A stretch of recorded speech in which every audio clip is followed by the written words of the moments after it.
Hello my dear friends, and welcome back to another video. So we've talked a lot on the channel about possible candidates for who took Grogu from the Jedi Temple on Coruscant during Order 66. I've explored quite a few theories, including the one that he was handed straight to Palpatine by the 501st and then sent to Wayland, as well as possibilities that it was a Jedi like Master Windu, Jocasta Nu, and the most recent theory after that flashback in the Book of Boba Fett is that it might have been Barriss Offee. But now the Kenobi series has just given us another avenue to explore in the form of a very important name drop, a name drop that shocked us all, Quinlan Vos. Now I will say my dear friends to stay till the end of the video because I will be giving both sides of the case for why Master Vos did and did not save Grogu. And before we get into it guys, please be sure to hit that big red subscribe button down below and give that bell a good old tickle so that you never miss an upload. So no more jibber jabber, let's get straight into it. So we're now at episode 3 of the Kenobi show, but I want you guys to think back to the press tour where Deborah Chow and the actors on the series were talking about what we can expect. Well, Deborah Chow herself said that it would not be Star Wars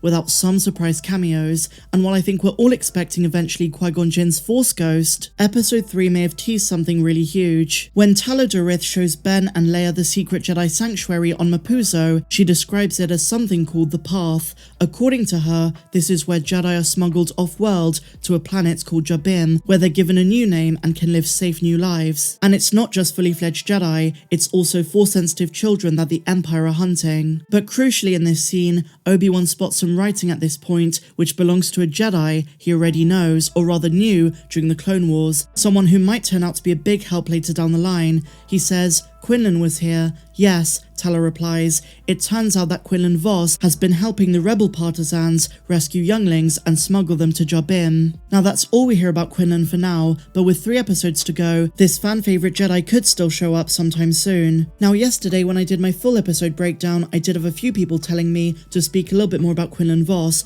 Not everyone is familiar, so just to recap, Quinlan Vos, a male Kafar, was anything but your typical Jedi. He first appeared in the 1998 Star Wars comics, before then making a brief appearance in Star Wars Episode 1, The Phantom Menace, but he was just a background character. He appeared in many other comics that are no longer canon, so his next on-screen appearance was actually a quick mention in Revenge of the Sith, when Obi-Wan says, "Master Vos has moved his troops," but it's only later in the Clone Wars animated series that Quinlan's character is properly explored, and he has a history of working directly alongside Obi-Wan Kenobi. Now George Lucas originally wanted Quinlan Vos to appear in Revenge of the Sith during the Order 66 scenes on Kashyyyk, and in this version of events, he would have died, but those scenes were never included in the film, and until now, it was not known in canon if he survived Order 66. Well, it turns out he did.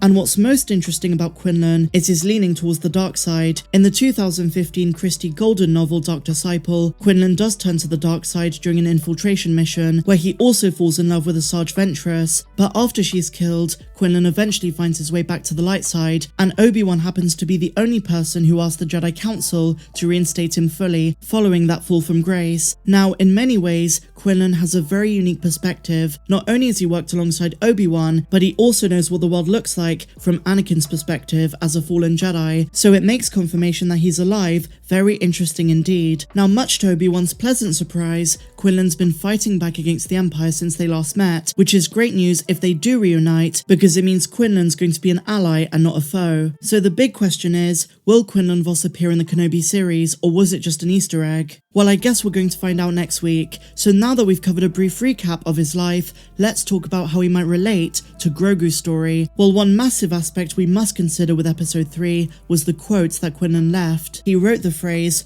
"Only when the eyes are closed can you truly see," and this could simply refer to his unique powers of psychometry, the ability to see a person's memories by touching an object they also touched. But it's also possible this could relate to Obi-Wan directly in his journey to try and reconnect to the Force.